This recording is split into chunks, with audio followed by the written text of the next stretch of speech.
On Thanksgiving, each sibling was thanked in a speech, except me. I smiled, snapped a picture, and slipped out. That evening, my mother called sobbing after reading my caption. I never thought Thanksgiving could shatter everything.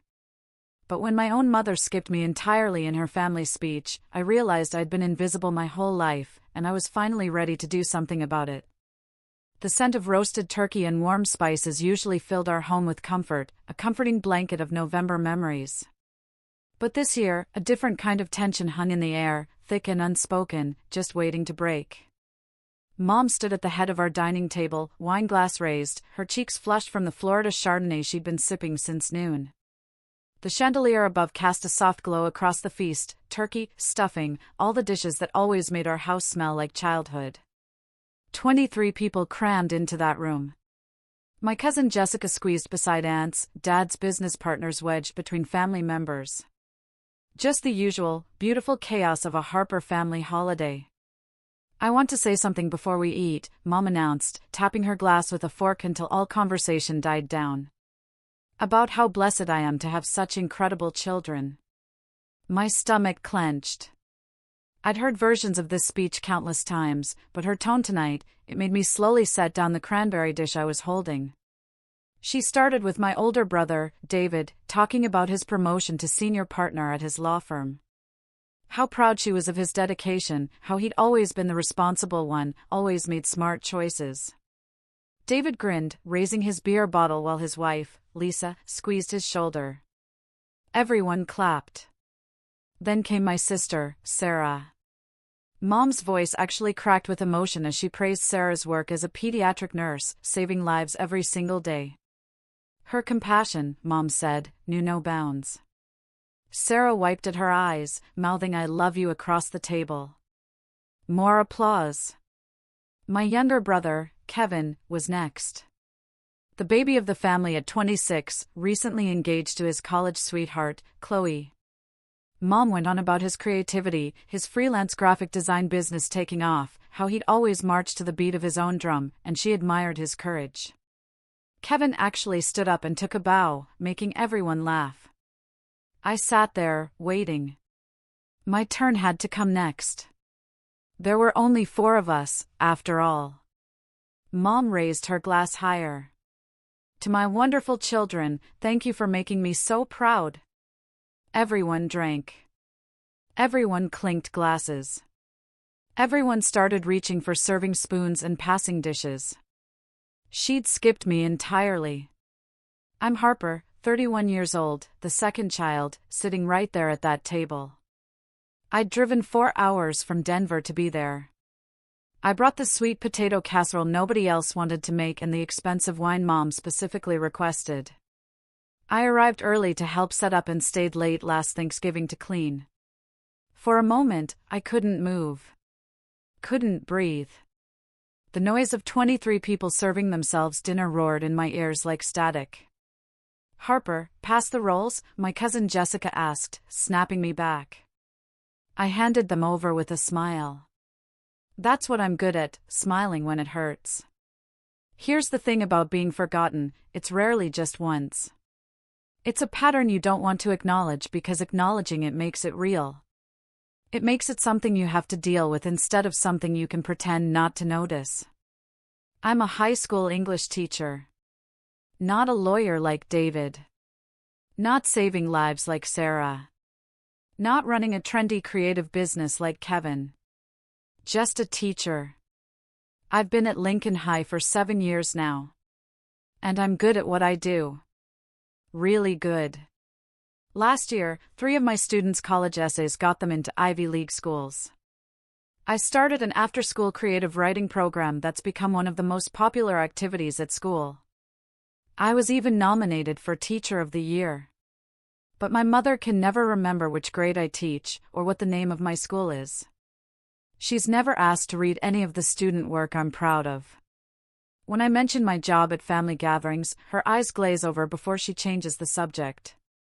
When David made partner, we had a family dinner to celebrate. When Sarah got her nursing certification, Mom threw her a party. When Kevin got engaged, there was champagne and a photographer. When I got my master's degree 2 years ago, while teaching full-time, nobody came to my graduation. Mom said she couldn't get time off work, even though I'd given her 6 months' notice. David had a client meeting. Sarah was covering a shift. Kevin forgot. I wore my cap and gown alone in an auditorium full of families celebrating. Afterward, I went to a diner and ate pancakes by myself, still in my regalia, while the waitress gave me sad looks. But you know what? I told myself it was fine. I told myself I was being too sensitive, too needy, too focused on validation. I told myself my family loved me, even if they weren't great at showing it. Sitting at that Thanksgiving table, I realized I'd been lying to myself for a very long time. Dinner progressed around me. I mechanically put food on my plate and took bites that tasted like dust. My father asked David about a case he was working on. My mother showed off photos of Sarah's latest accomplishment. She'd been featured in the hospital newsletter. Kevin and Chloe talked about wedding venues while everyone offered opinions. I ate my turkey in silence. "Harper, you're quiet tonight," my Aunt Carol finally said. "Everything okay?" "Just tired from the drive," I said, smiling again. Always smiling. "How's teaching going?" she asked. And I loved her a little bit for remembering what I did. "Really great, actually. We just finished a unit on David. Tell us about the Peterson case." My father interrupted, leaning forward. "I saw it mentioned in the business section." And just like that, I disappeared again. After dinner, Mom orchestrated the traditional family photo. Everyone gathered in the living room, arranging themselves on and around the couch. She fussed with Kevin's collar and made sure Sarah's new necklace was visible. She positioned David right in the center, the golden child in the golden spot. "Harper, you stand behind the couch," she directed me, barely glancing my way. Behind the couch, in the back, where you could just barely see my face between my father's shoulder and my Aunt Karen's head. We smiled. The camera clicked. My father's colleague volunteered to take several shots to make sure we got a good one. "Beautiful," Mom declared, reviewing the images. "What a gorgeous family." I looked at the photo on her phone screen. There was David, front and center, grinning confidently. Sarah beside him, radiant. Kevin on the other side, arm around Chloe. My parents flanking them like proud pillars. And me. A partial face in the background, easy to crop out entirely. Something inside me finally broke. Not dramatically. No tears, no outburst, no scene. It was quieter than that. More final. Like a door closing and locking, the click of a latch sliding into place. I pulled out my own phone and asked, "Can you send me that photo, Mom?" "Sure, honey," she said, already moving away to check on the dessert spread. The photo arrived in my messages a moment later. I looked at it for a long minute. This portrait of the family I'd spent 31 years trying to belong to. Then I opened Instagram. I posted the photo.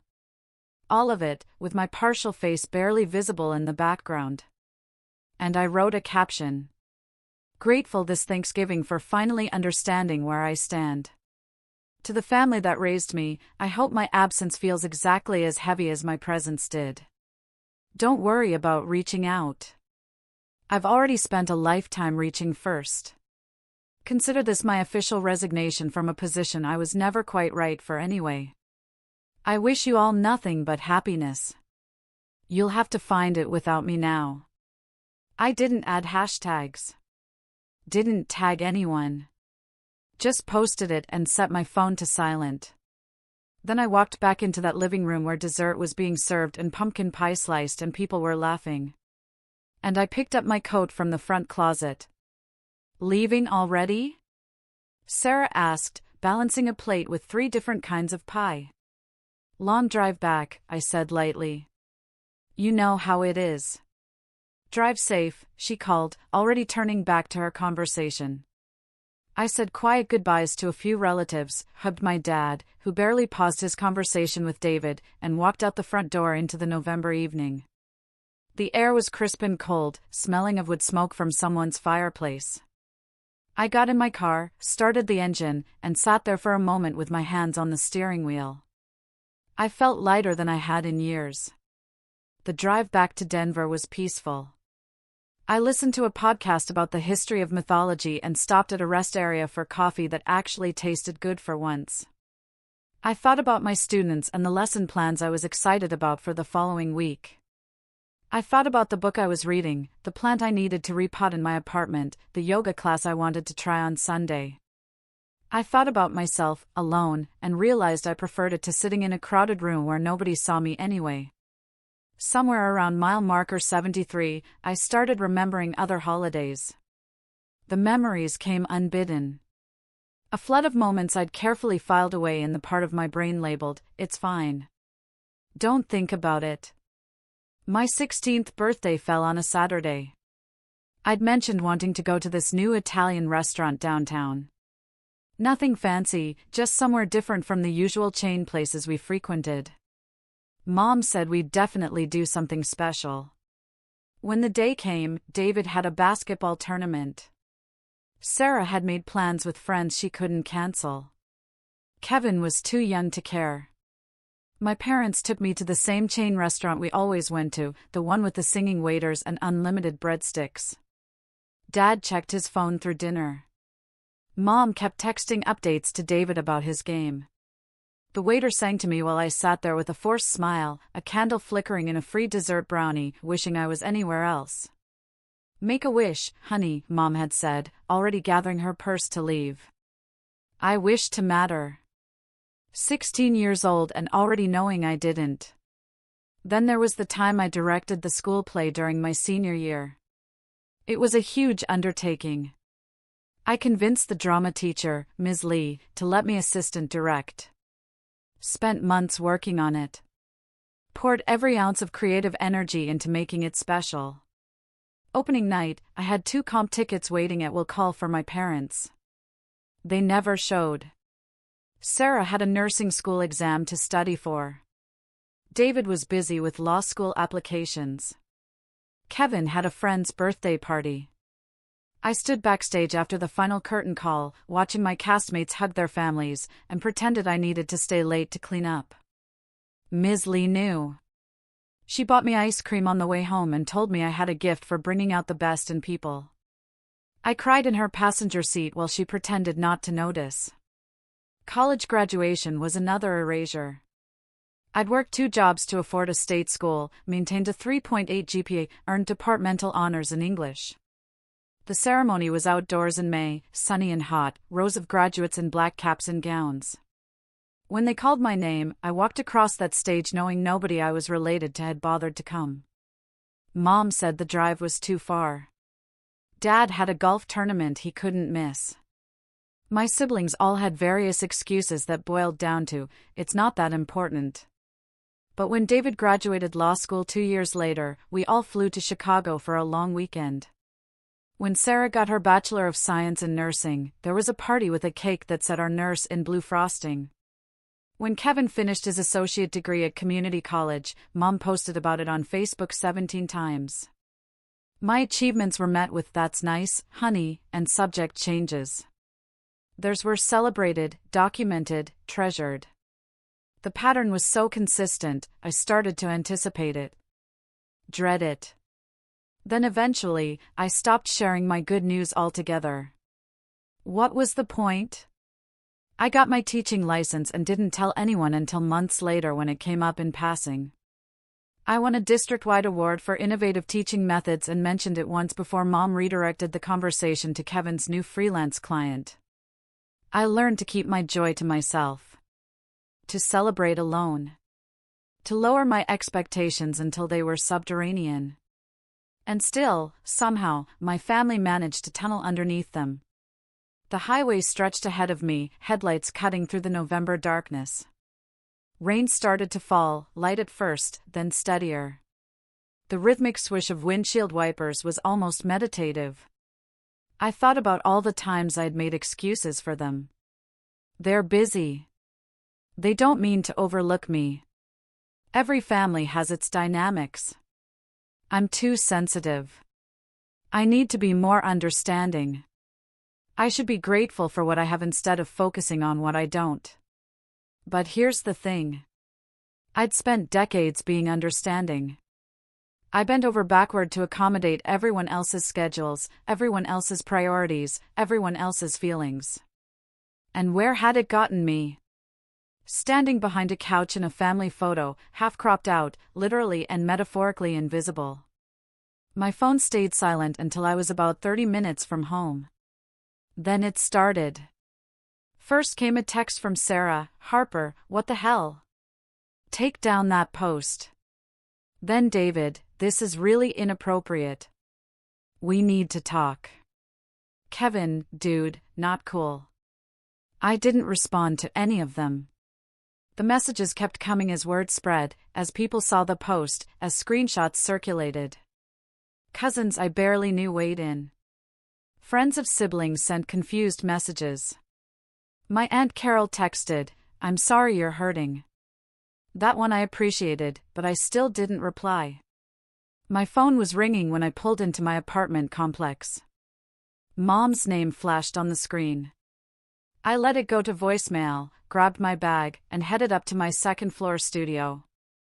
Inside, I made chamomile tea, changed into comfortable clothes, and curled up on my couch with a book I was halfway through. My phone continued its frantic buzzing on the coffee table like an angry insect. The voicemail notification appeared, then another, and another. I made myself a grilled cheese sandwich, extra crispy the way I liked it, with sharp cheddar and a smear of Dijon mustard. Poured myself a glass of the good red wine I kept for special occasions. Sat cross-legged on my couch and ate slowly, savoring each bite. This was a special occasion after all, the first day of the rest of my life. My phone continued its angry buzzing. Text after text piled up, and notifications I didn't expand. I could see the preview lines without opening them. Fragments of outrage and confusion and guilt-tripping. So selfish. Embarrassing the whole family. What will people think? Need to take this down immediately. None of them asked if I was okay. None of them asked why I'd done it.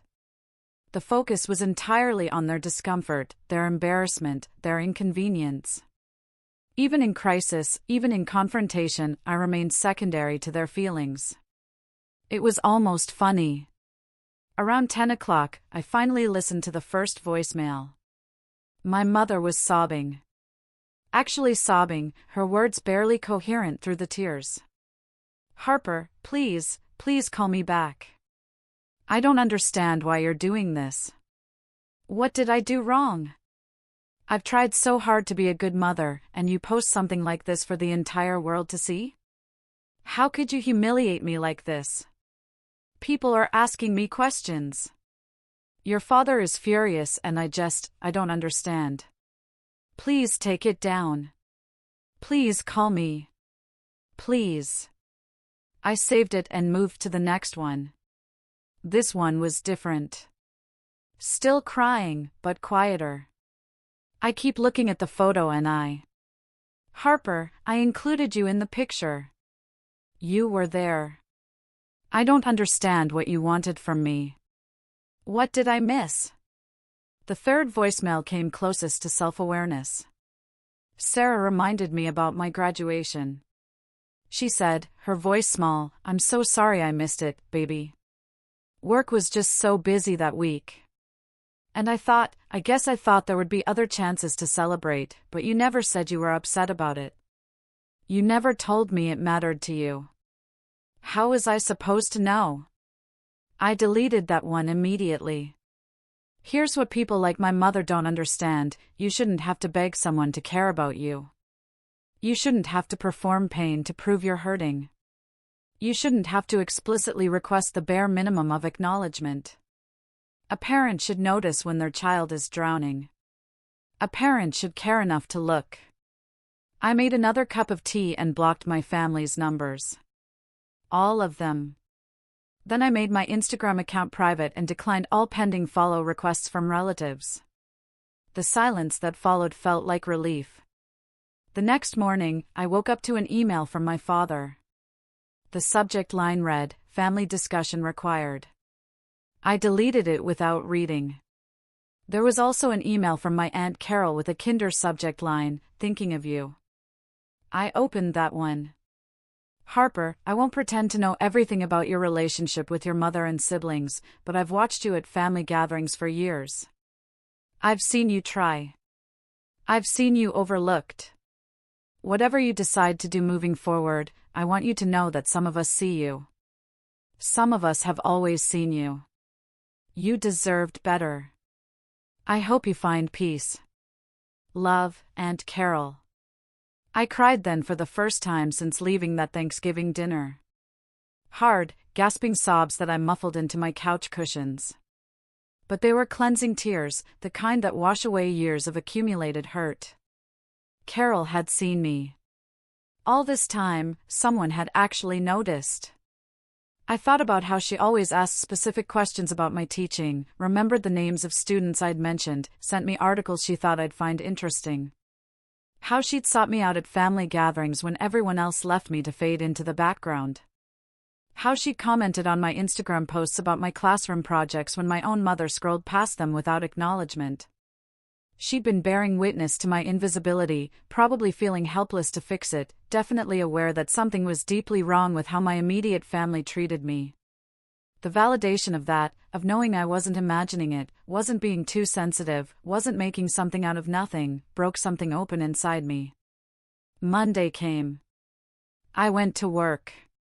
My students were excited about the creative project I'd assigned before the holiday, and we had the best class discussion we'd had all year.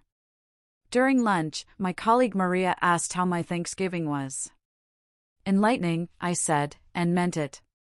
The texts kept coming from numbers I didn't recognize, relatives passing along messages from my blocked family members. I ignored all of them. Wednesday evening, there was a knock at my apartment door. I looked through the peephole and saw Sarah standing in the hallway, looking tired and uncomfortable. I didn't open the door. "Harper, I know you're in there," she said. "Your car is in the lot. Please, can we just talk?" I stayed silent and still. Mom is devastated. She hasn't stopped crying for 3 days. David says we need to consider a family intervention or something because this isn't normal. And Kevin keeps asking what we did wrong. And I don't know what to tell him. Still, I said nothing. "You can't just cut us all off like this. We're your family. Whatever we did, we can fix it if you just tell us what you need." The audacity of that statement was almost funny. What I needed was for them to have cared without me having to choreograph the caring. What I needed was for them to have noticed I was bleeding without me having to paint the walls red. "Fine," Sarah finally said, her voice hardening. "Be childish about this. But you're hurting Mom, and she doesn't deserve that. She gave up everything to raise us." I heard her footsteps retreat down the hallway. The irony of Sarah's words settled over me like a familiar, uncomfortable blanket. Mom gave up everything to raise us. The same argument she'd used for years whenever any of us questioned her, whenever we needed something she didn't want to provide, whenever we dared to express disappointment. As if the choice to have children was some noble sacrifice we owed her eternal gratitude for, rather than a decision she and Dad made together. Yes, she'd been a stay-at-home mom until we were all in school. Yes, she'd driven us to activities and made dinners and kept the house running. Those were good things, important things. I wasn't denying that. But being present physically doesn't mean you're present emotionally. Making dinner doesn't mean you're nourishing the whole child.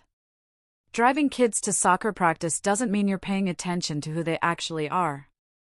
Mom had performed the visible labor of parenting while neglecting the invisible work of truly seeing us as individuals. Or more accurately, she'd seen David, Sarah, and Kevin just fine. It was only me she couldn't quite bring into focus, like a camera that focused on everything in frame except one specific person who remained perpetually blurred. I'd asked myself why 1,000 times over the years. Was I too much like Dad, whom she had a complicated relationship with? Was I not enough like her, failing to reflect back the image she wanted to see? Did I remind her of someone she didn't like? Was it something I'd done as a child that I couldn't remember? Eventually, I'd stopped asking why.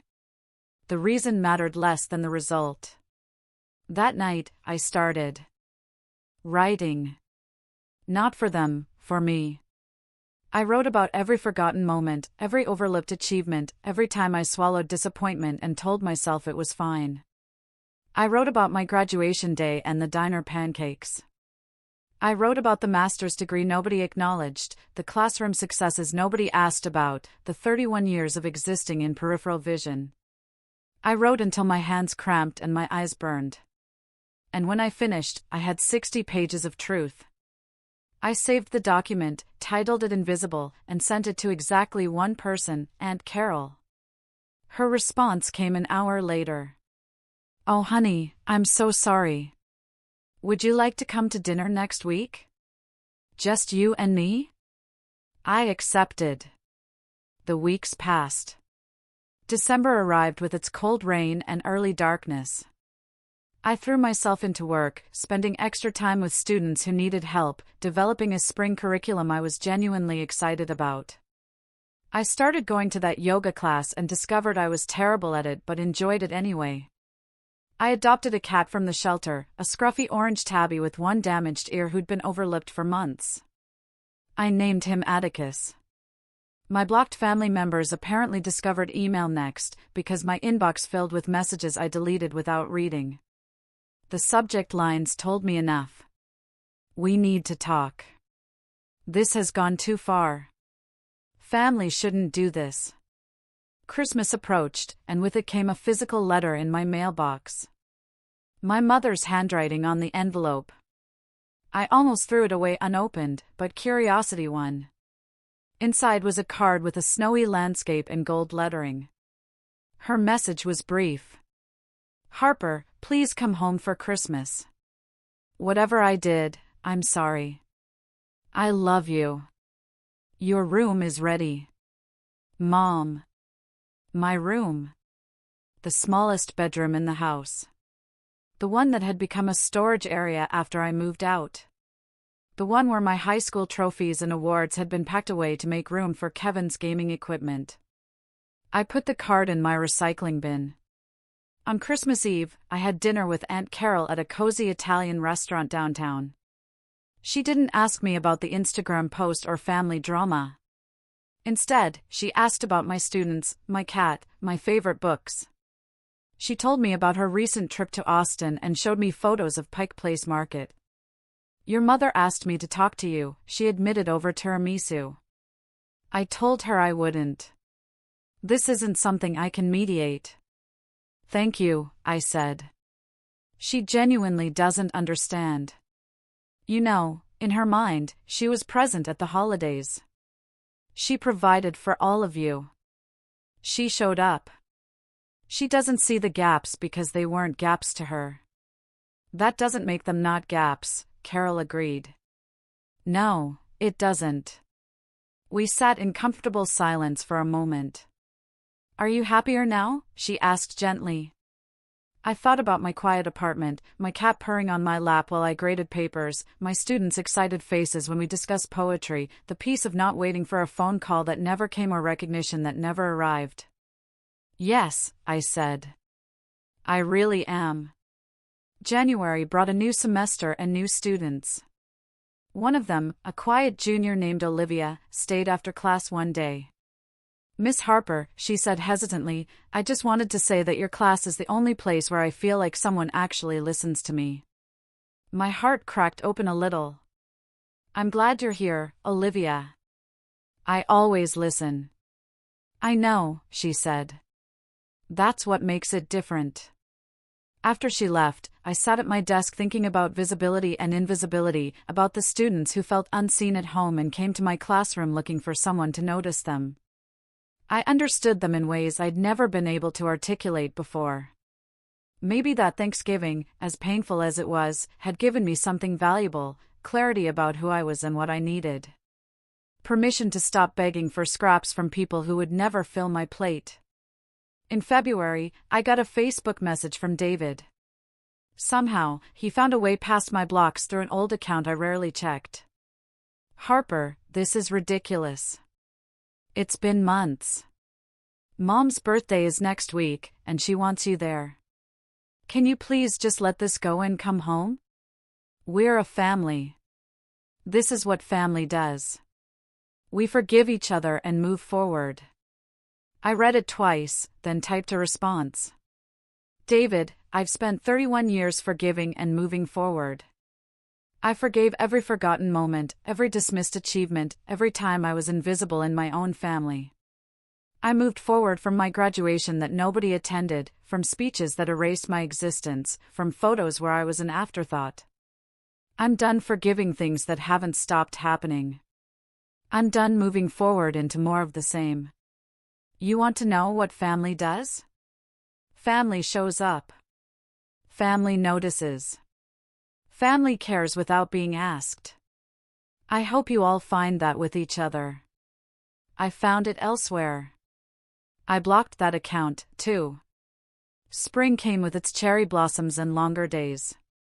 My creative writing program expanded. We were publishing a student anthology, and 3 kids who'd never considered themselves writers were now talking about majoring in English.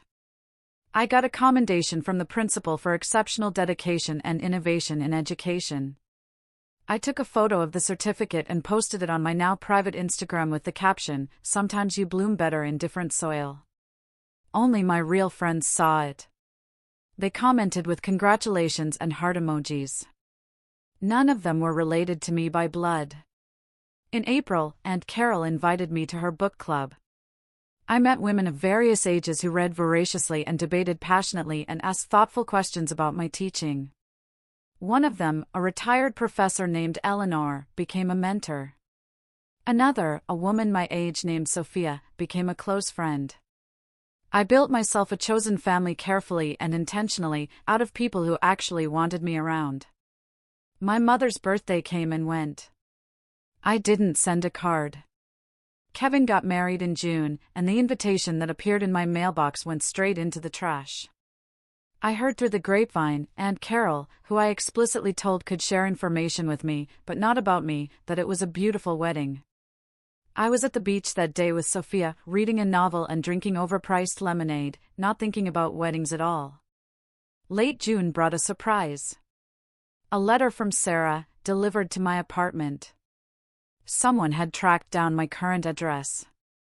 Her handwriting was messier than Mom's. Hurried and emotional. Harper, I've been thinking a lot about what happened. At first, I was angry at you for hurting Mom and causing family drama. But the more I thought about it, the more I remembered things. Like how we always celebrated my stuff, but I can't remember the last time we celebrated yours.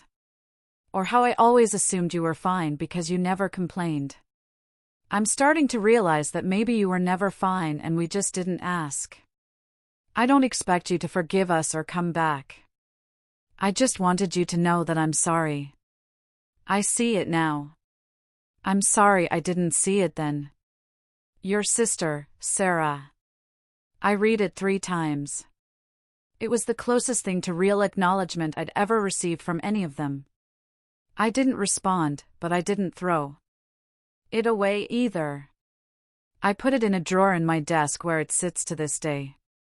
Maybe someday I'll feel ready to reply. Maybe I won't. Both options feel okay. It's been a year now since that Thanksgiving. I'm 32, living my quiet life in Denver, teaching students who need someone to believe in them. Coming home to Atticus and my collection of plants that have grown wild and healthy. I take myself out to dinner at nice restaurants. I travel when I want to. Last month, I spent a long weekend in New Orleans just because. I don't miss my family. That's the truth nobody wants to hear, but it's real. I don't miss waiting for them to care. I don't miss shrinking myself to fit into spaces too small for me. I don't miss being the forgotten daughter, the invisible sister, the afterthought. What I have now is better. Self-respect, peace, and the knowledge that I deserve to be seen. I have students who write me thank you notes. I have friends who remember my birthday and ask about my day and notice when I'm upset. I have a life built on authentic connections rather than obligatory ones. Sometimes people ask me if I'll ever reconcile with my family. I tell them I don't know, and that's honest. Right now, I'm not interested in opening that door. Maybe in 5 years, 10 years, 20 years, if they do the work to understand what they did and why it mattered, we can have a conversation. But I won't beg for that conversation to happen. I spent enough years begging. That Instagram post is still up, by the way. I made it public again a few months ago. Every now and then, someone new finds it and sends me a message. This is my story, too. Or, thank you for putting words to what I felt. Or, you gave me permission to walk away.